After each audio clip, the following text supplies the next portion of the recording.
Okay, good evening, everyone. Thank you for joining us. I am Moira Casey. I'm the curator of exhibits here at the Littleton Museum. I am joined also by Jenny Hankinson, who is our curator of collections, and our special guest this evening is Julie Segraves, local curator and director of the Asian Arts Coordinating Council in Denver.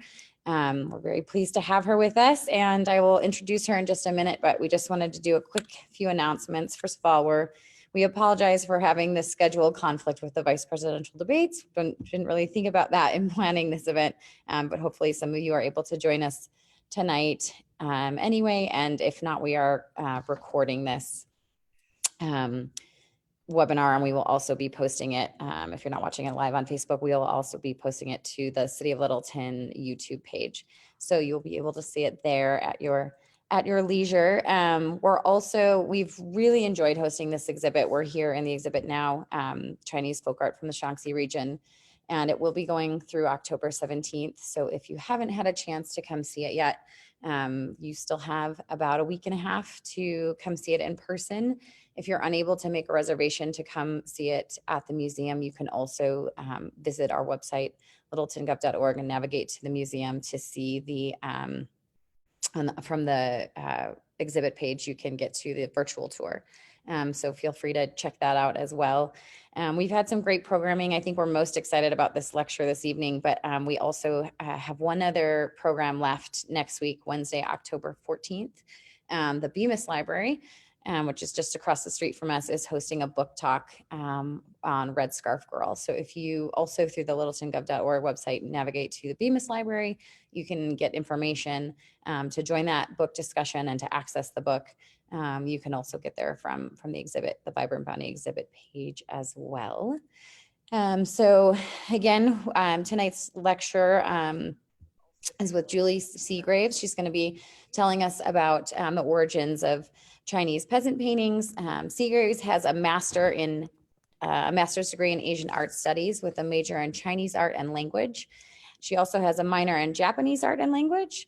And she first worked as an Asian art consulting curator for the Denver Art Museum and as the Asian art curator for the University of Colorado Museum before becoming the Asian Art Coordinating Council executive director and curator. She is a foreign expert at Beijing University's Art and Archaeology Department, a visiting scholar at Beijing's Central Academy of Art Gallery, a professor at University of Denver University's College, as well as an Asian art appraiser for Antiques Roadshow. And most recently, Segraves worked as a consultant for Bonham's Auction House. She has given numerous lectures on art history, collecting, and appraising, and has expertise in both historical and contemporary Asian art, authoring articles on these topics for numerous Asian art publications and exhibit catalogs. And to date, she has curated more than 53 Asian art exhibitions and has organized their travel to US museums and nonprofit galleries. So I think it goes without saying that we're very lucky to have her here. And without further ado, give me 1 second. I'm gonna go ahead and get the screen share going so that we can pull up her presentation. And if everyone would mind holding questions till the end, at that point, Jenny will receive the questions either through Facebook chat or if you call in, the information for calling in should be posted on the webpage as well as on social media. So you can call in with questions as well. So if you would just save those till Julie is done presenting, we can take a few questions at that point. And let's see. I think we are all good. I'm going to put my mask on and let Julie take over from here.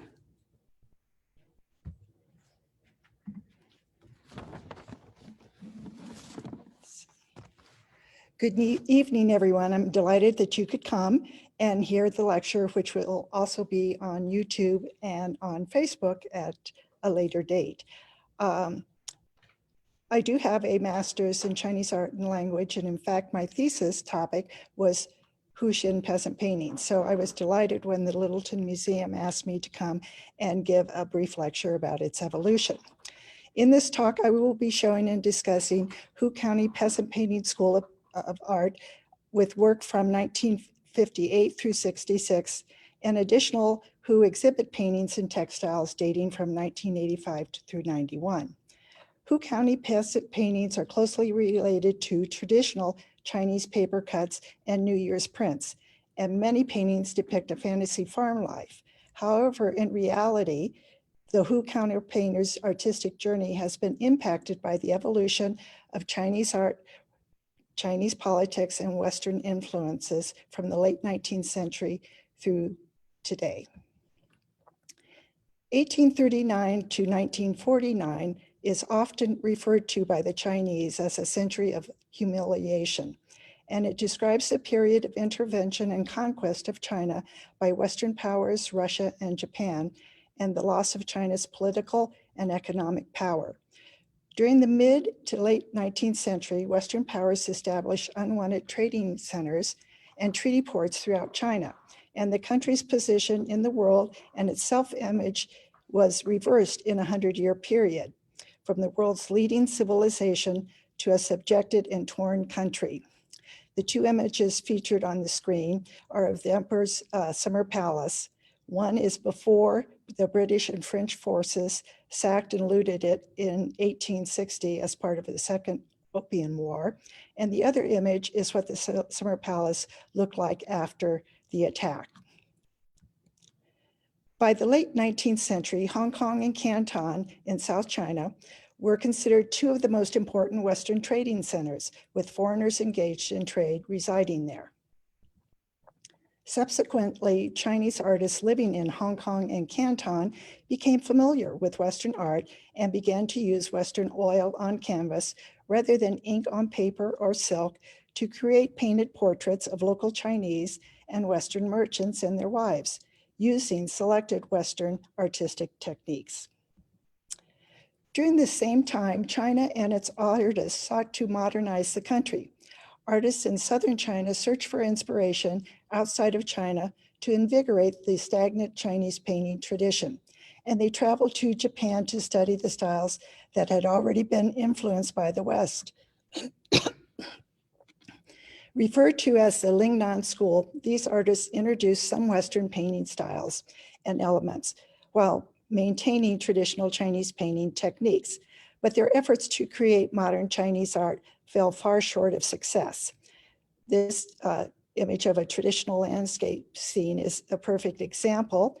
The only modern element in it are the airplanes that have been placed on it. Other Chinese artists went directly to Europe to learn Western styles, studying classical realist art, as well as various Western art schools such as Impressionism, Post-Impressionism, and Fauvism.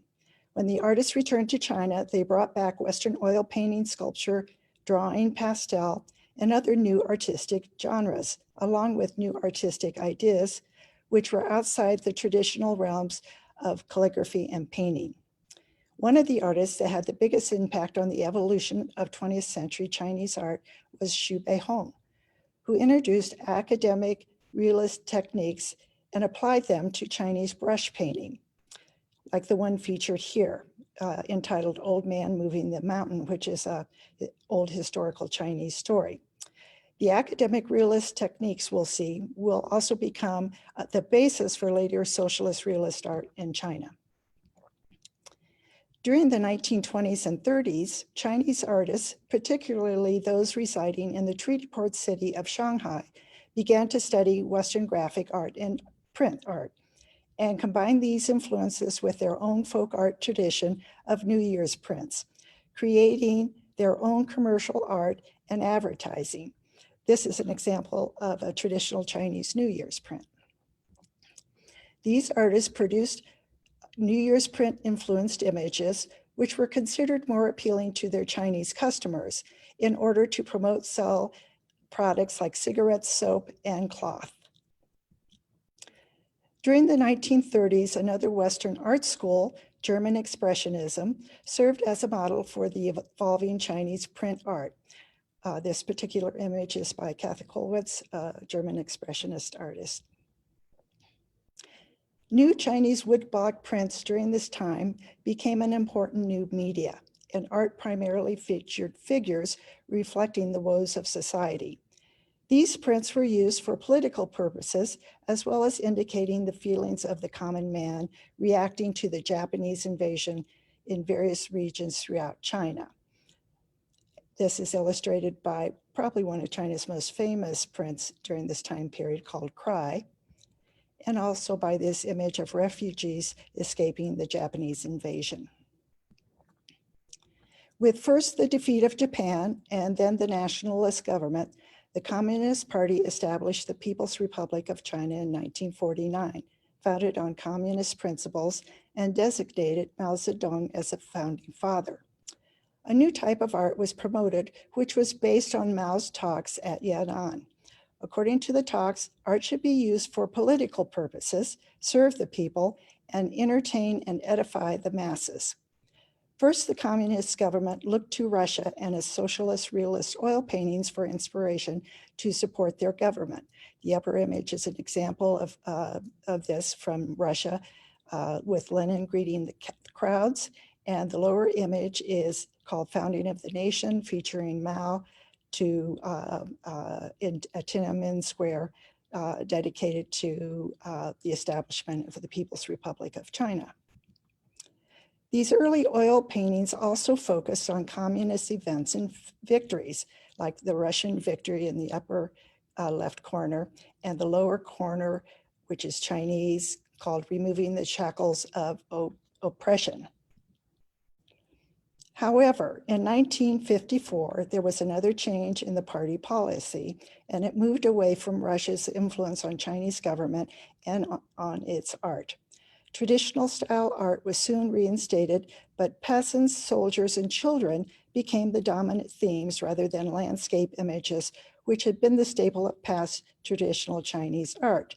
The upper image shows a powerful Northern Tong Dynasty landscape painting. The lower image, though, illustrates mountains that now merely become backdrops for people attending a village fair. Although the communist government agreed that traditional style painters could continue to retain aspects of Chinese painting techniques and styles, they insisted that such paintings needed to also include political commentary. The upper image shows scenes of industrialization with electric towers dotting the traditional landscape, and the lower image shows a landscape where the artist has included a red sun in a traditional landscape image, which represents the Communist Party. That's how they got around the political content of the paintings. They just kind of placed images on that represented industrialization or the party, maintaining traditional Chinese painting techniques.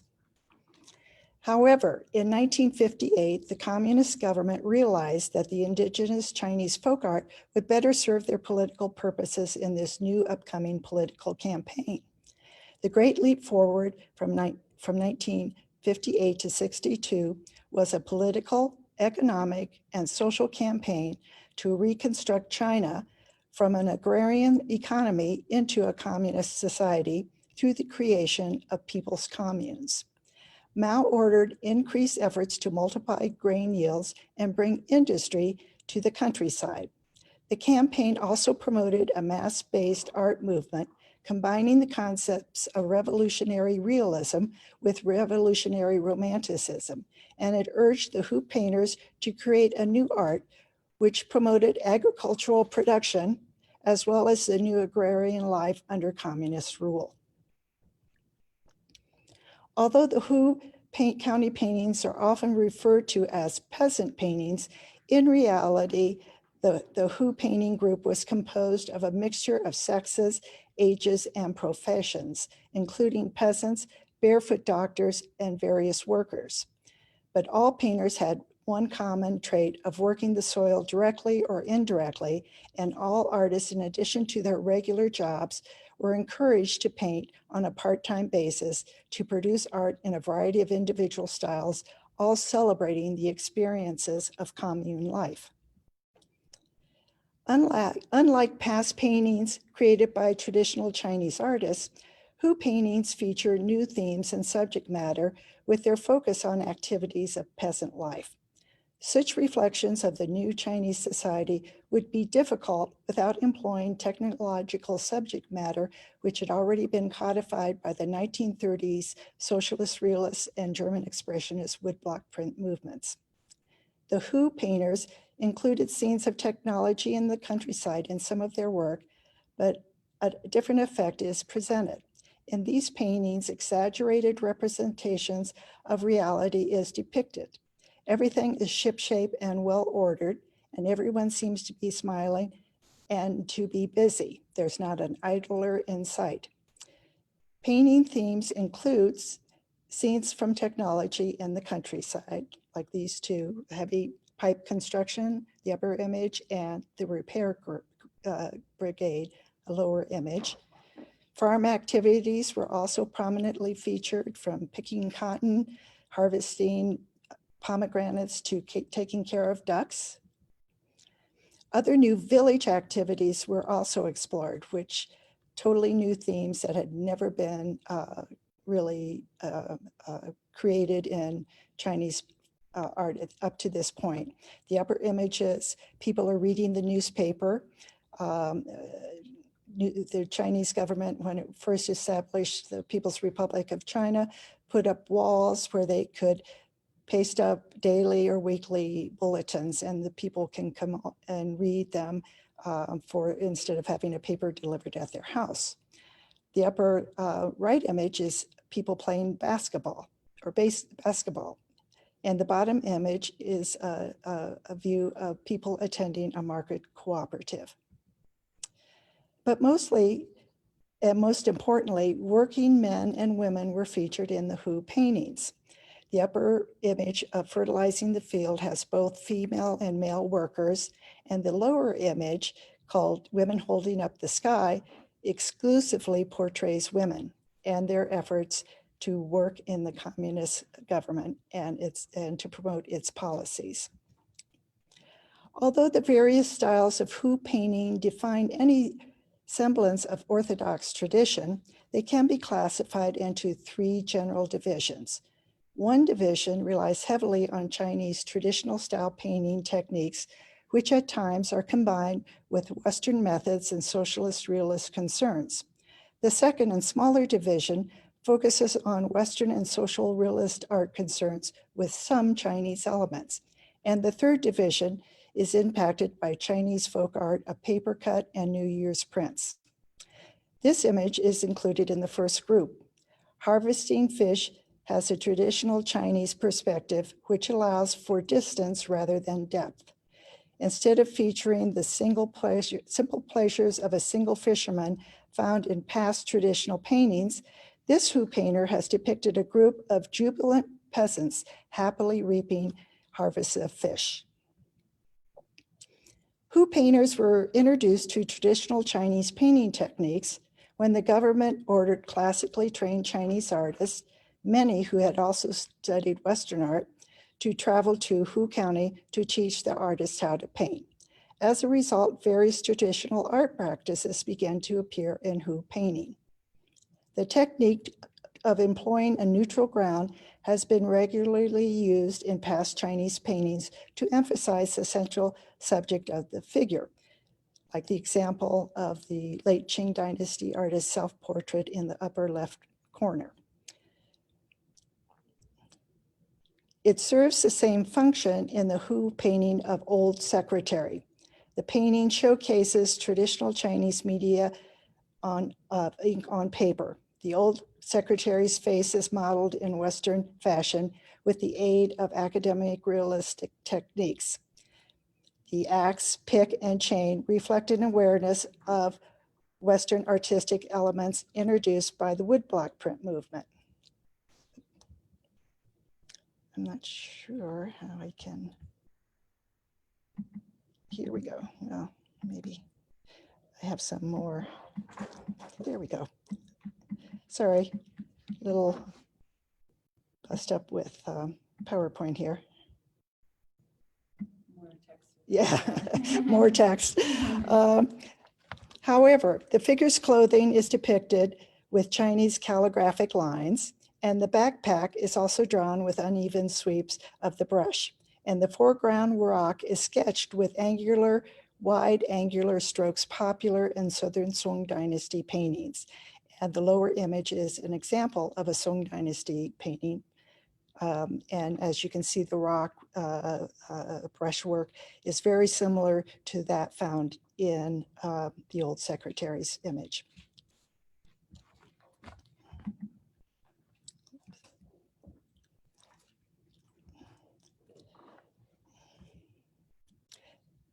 Spring hoeing is another Hu painting that relies on traditional Chinese painting techniques and media.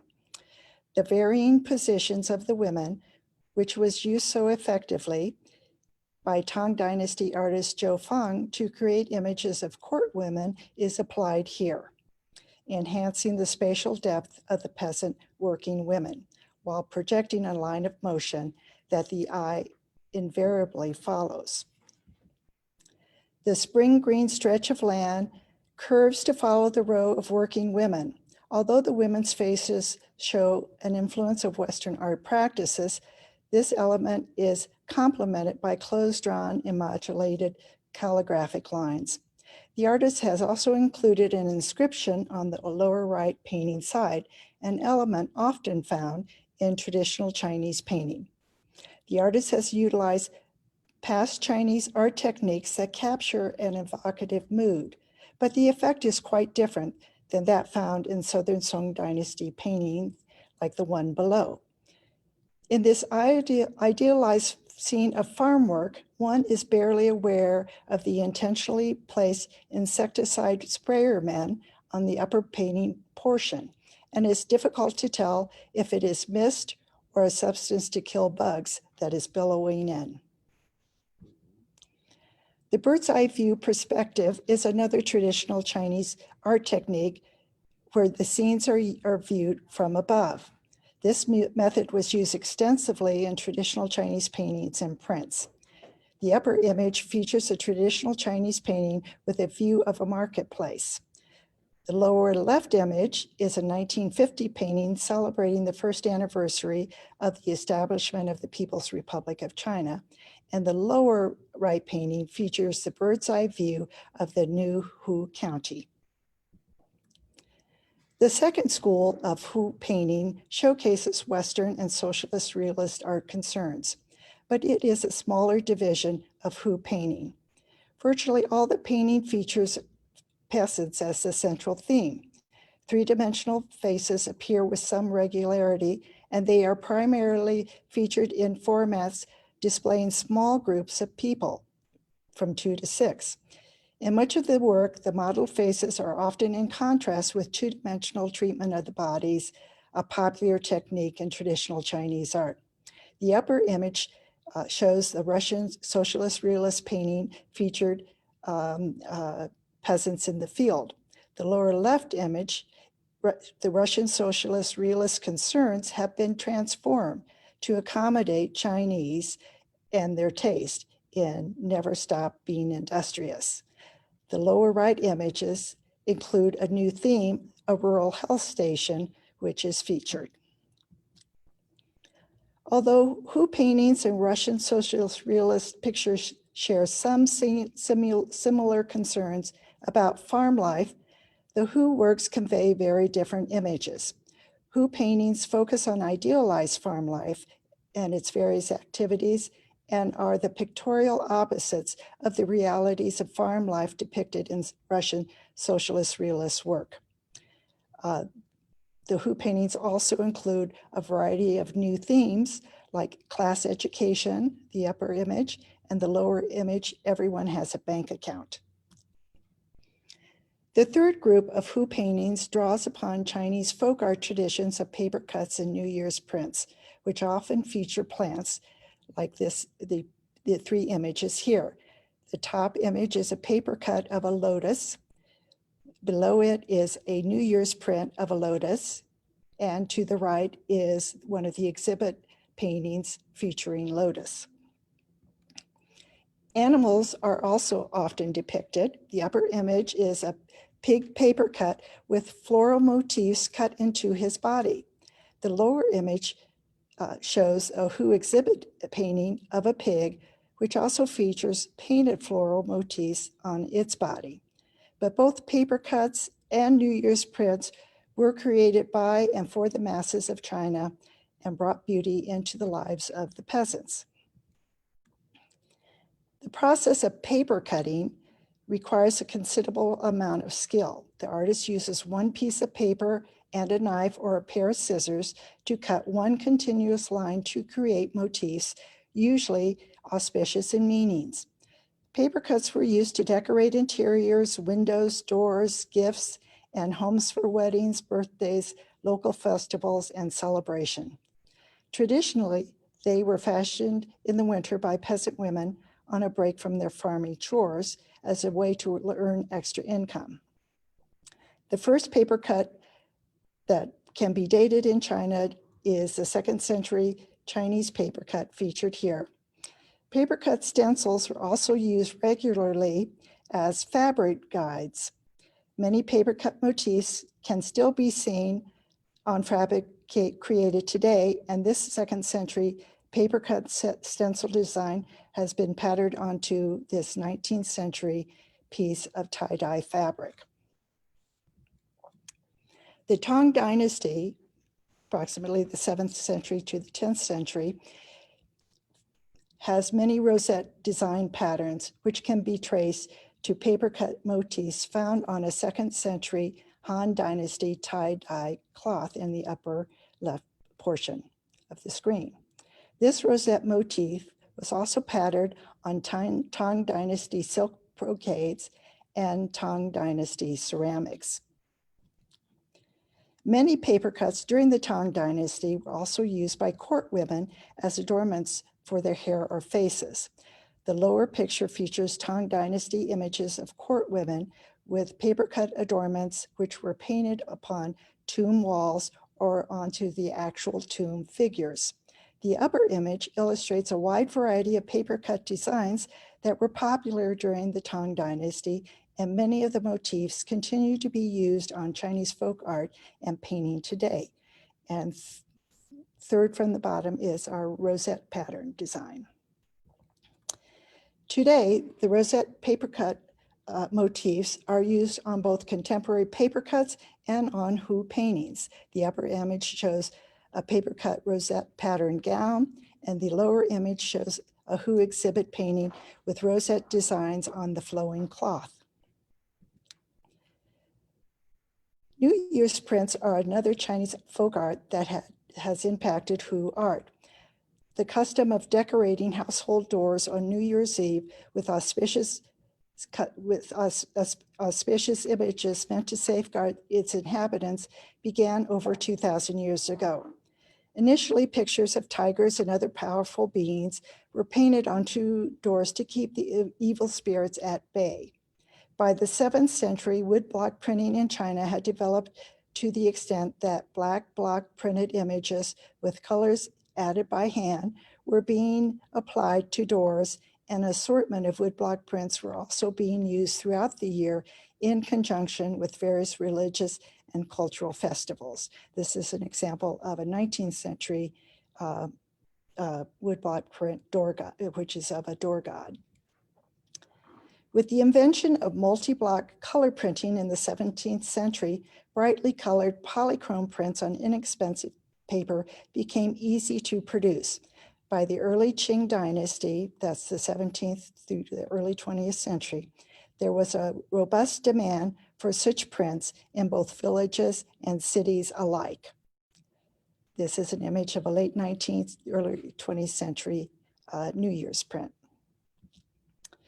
Themes found in New Year's prints were also included farming themes, like the upper image, which is a Qing dynasty New Year's print of farming. The lower images of farming are included in the Hu County paintings in this exhibit. Farm animal scenes were also common in both paper cuts and New Year's prints. The upper left is a Qing dynasty print of a cow scene. The upper right is a contemporary paper cut of a cow, and the lower image is a Hu exhibit painting of herding cattle. Several compositions of New Year's prints also impacted Hu paintings. One of the most striking elements of many Hu paintings is the decorative repetition of a single motif, giving a textile-like effect. This concern is found in Qing Dynasty New Year's prints and can also be seen in Hu paintings. The Qing Dynasty print is the upper left image, and the other two images are from Hu County, one picking cotton and the other harvesting cabbage, both using a repetitive image of cotton and cabbages to the best effect. Compositions using different visual registers is another art technique shared by New Year's prints and Hu paintings. The upper left image is a Qing Dynasty print with multiple registers to tell the story of three heroes. The right image is a Hu painting with various farming scenes in multiple registers. A circular composition format is also shared by both New Year's prints and Hu paintings. The upper image is a 19th century New Year's print game, and the Hu artist has borrowed this composition to create a painting featuring constructing a well. Both New Year's prints and a group of Hu paintings share concerns for uniform treatment of their subjects' faces. Many Hu paintings' faces, like those on past New Year's prints, have few individual features. All seem uniform in appearance.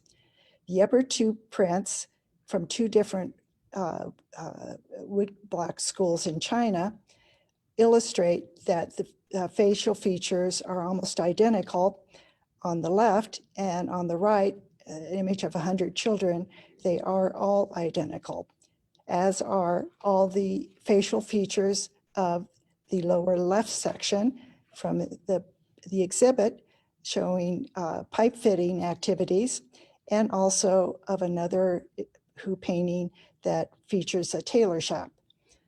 Both figures in all of the pieces have identical faces. Paper cuts and New Year's print motifs are also found on textiles. Paper cuts are often featured entire 12-month zodiac designs like the upper image, which has been used as a pattern for one of the exhibit blankets on the lower right. New Year's prints typically featured individual or a pair of zodiac signs, technically probably printed in conjunction with the year of the rooster or the year of the cat, rather than showing all of the zodiac signs. The tiger is considered the king of all animals. It is also viewed as a special protector, and it is a regular theme found in both paper cuts and New Year's prints. The upper left image is a 19th century New Year's print of a tiger. The one on the upper right is a contemporary paper cut of a tiger, and below are some protective exhibit tiger shoes made for children. Paper cut guides continue to be made and used today for textiles, illustrated by the upper image, a paper cut guide for shoe inserts, and the lower image, the exhibit pair of shoe inserts which have been embroidered. In closing, with the founding of the People's Republic of China, the Communist Party was acutely aware of how Western art, traditional Chinese art, and Chinese folk art and paper cut and New Year's prints could serve the party's needs to promote its policies, especially for the agrarian reforms campaign in 1958. Today, some 2,000 Hu County painters continue to create work. The artists, for the most part, are professional painters, and their work is often featured in the government-run Hu Xian Peasant Painting Museum in Xi'an, 25 miles from Hu County. Although Chinese contemporary art has moved on, and its current practitioners employ various methods and media to create art that reflect and reveal their inner feelings and concerns about Chinese society today, the Hu painters continue to paint images influenced by early colorful peasant paintings and their farm themes, creating a distinctive Chinese folk art that reflects a fantasy farm life from China's past. Thank you. Thank you. Okay, so I'm gonna stop the screen share and see if we have any questions. Jenny, do we? We don't have any questions, but I know you and I've got a couple too. So do you want to start first and ask a one or two? Yeah, I can ask one. So you were just talking about, Julie, you were just talking about the uniform facial features, and that being an influence of the woodblock print. Was there any other political significance behind that too? I'm just thinking of the, you know, the ideas that they're trying to push of collectivism, and is that part of a subliminal message, or is it just the traditional look of that? I do think that the Hu paintings from that third school did use uniform features for two reasons. One, they were familiar with that technique from New Year's prints, their own New Year's prints, but also it did promote the collective nature of communes because everybody was the same, everybody looked the same, everyone was participating in farm or rural activities to promote the commune. Okay. Jenny, do you have one? Yeah. So can you talk, I know you talked just briefly about where these are currently being shown, but when they were created, how were these shown? How were they shared with the public? Was it exhibitions, or can you expound on that a little bit? Yes, actually the Hu County peasant paintings was the one school that really endured in China for whatever reasons from 1958 through today. Various counties and regions in China had peasant paintings during the Great Leap Forward, and many were sent traditional trained artists to teach the peasants how to paint. But it was the Hu County peasant painters that, for whatever reasons, the government decided to promote not only in interior in China, but also exhibits outside of China. So they were promoted in publications, in exhibits in China, and then there were a lot of cultural exchanges with foreign countries, and they would send an exhibit of peasant paintings overseas because it described, especially at that particular time, the focus on commune life and the good aspects of the Chinese government and their agrarian policy reform. Great, thanks. Another question I had was that there are a lot of different types of propaganda, and I understand that these artworks were both art and propaganda to a certain extent. One of the types of propaganda, we had an exhibit a couple years ago about propaganda during World War I and included a lot of prints. One of the main types is plain folks, which features regular people and similar to the peasants or the farmers to kind of sell that product or idea. And this brings a lot to mind about the farmers selling this kind of concept. So were these really meant to be shown? I know you just mentioned that they were shown nationally and internationally. Were they shown at all in the other rural areas if there was, you know, people not agreeing with the government or anything like that? I don't have documentation of where the other peasant painting regions showed art or if they did art exchanges, but it definitely, they were used for political purposes. We didn't go on to the Cultural Revolution, which is 1966 to 76, and there's Hu County paintings from that time period too. So they continued, that's a whole other school, but they continue to evolve until today, and they're beautiful and naive kind of folk art. Obviously, they're not really thought of as propaganda art today. They're just thought of as a section of folk art that was significant during a certain time in the People's Republic of China's evolution and supported one of their major political policies, which unfortunately, I think about 45 million people were killed during the Great Leap Forward for various reasons. but you could never tell it from the paintings that were created during that time period by the Hu painters. Right. Cool. Moira, did you have another question? Yeah, so one more along those lines, and then I think we could probably switch and maybe talk a little bit about some of the other um, objects in the exhibit. But I just was thinking about earlier on the concept of the tactical use of imperial robes with and the public clothing regulation from the imperial periods, and you know, the color and the symbolism indicating rank and reinforcing political role and agenda. And it's just interesting then to see it switch to the elevation of the masses of this time period.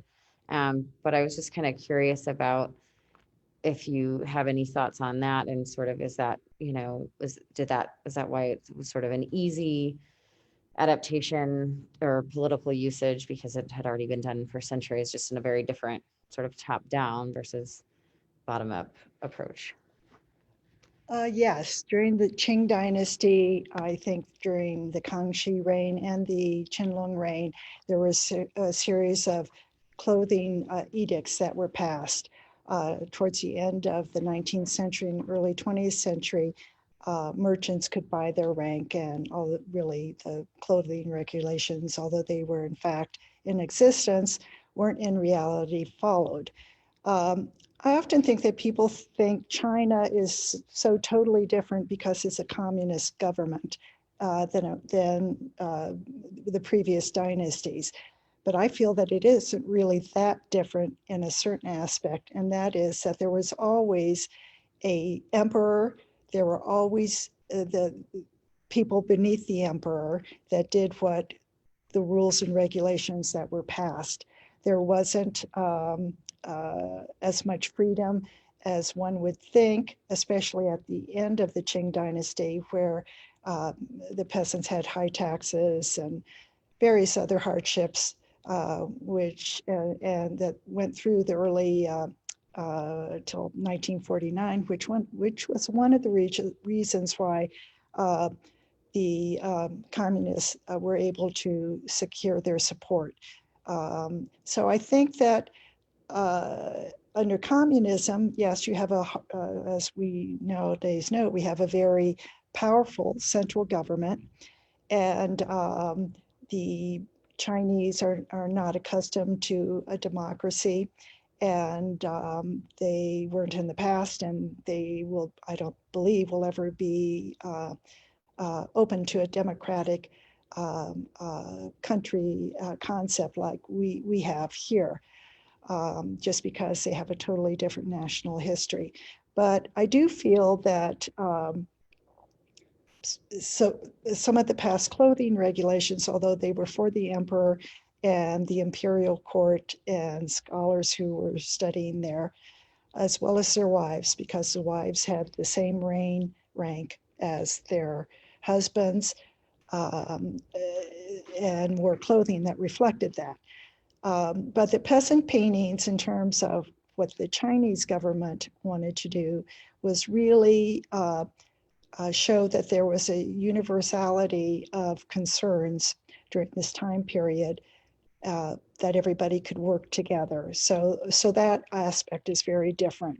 And also, I think Maura asked me when I was out here to look at the pieces, if peasants was considered a derogatory term, because in some countries it is. And of course, in China, it isn't. It was the Chinese Revolution was built on peasants. The Russian Revolution really was built on city workers. So the peasants, during the initial stages of the People's Republic of China, were considered, instead of almost the lowest of the low in the previous centuries, were now considered the ideal class to belong to.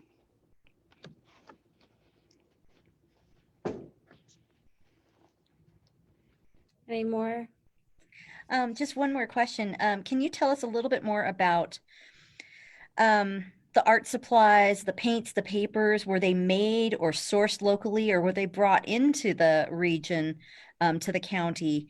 You talked about how the traditionally trained painters came in. Were traditional paints accessible to the people, or was anything, created new in the area? Well, traditional Chinese art is ink on paper. So all of these counties who had peasant art had those materials available to them. The second, initially, these are all tempera, I believe, on paper, but the initial Hu paintings were gouache on paper. And gouache existed in China early on, so they had a method of dealing with that. And I don't believe, I haven't found any information about art supplies being brought in by the government, but of course they probably were provided by the government, whether locally or from other locations in China, because the peasants, even though they were available in the county, they didn't have the funds to purchase them. So that's something that I'm sure that the government provided them so they could create their work. Cool, thanks. I don't have any other questions here. Okay, I just had one more. Julie, if you could just briefly touch on the symbolism, particularly with animals and the use of the zodiac, and some of the objects that we have in this exhibit. I know it's not directly correlated with the paintings necessarily, although some of those symbols are carried through. And we talked about it a little bit in some other program that we did, but I think it would be really nice to have some input from you. Yes, actually, almost all of the textiles here have, whether they be the zodiacs or some of the decorative, I think there's a vest around the corner, have some auspicious motifs on them. But primarily, since it's a rural country, China was for centuries, farm animals were always important, but they really didn't get much play in traditional Chinese art other than a farmer with a cow going through a landscape or something. Yeah, you didn't see chickens or pigs. Those were not considered important subject matters. And while peasant women would make children's hats, which one you have here, which has a pig, which is a zodiac animal, and of course the tiger shoes, which were almost, I think all of my friends' children had tiger shoes when they were young, because the tiger is supposed to be a protective animal. And so tiger shoes were either bought or made by the family. But most of the three-dimensional textile related pieces here are of animals, I believe. And they all really tie into the zodiac and to farm life. So it's, and again, we have to remember that historically women are the ones that created and made the clothes. And so they are also the ones that did the paper cuts, and New Year's prints were originally peasant, made by the peasants. As we get in the later Qing and early 20th century, they became business kind of ventures in certain cities. But these are all kinds of motifs that farmers and farmers' wives are very familiar with, and they're auspicious. Some people might say they're superstitious, but they're really auspicious to help guard against evil that might come against their children or against their family. Thank you. I think that's, if we don't have any others coming in, that's probably good. Like, just as a reminder, this will be on the Littleton Museum Facebook page, archived in our videos. And then we will also upload it to the City of Littleton YouTube channel. So you can check it out there. Give us a day or two to get it posted up there. But thank you everyone who did join. And thanks again to Julie for being here and providing us with this just wonderful presentation. And again, don't forget to come see the exhibit, either online or in person. Make sure you call for a reservation if you're going to come in. Thank you. Have a good night, everyone.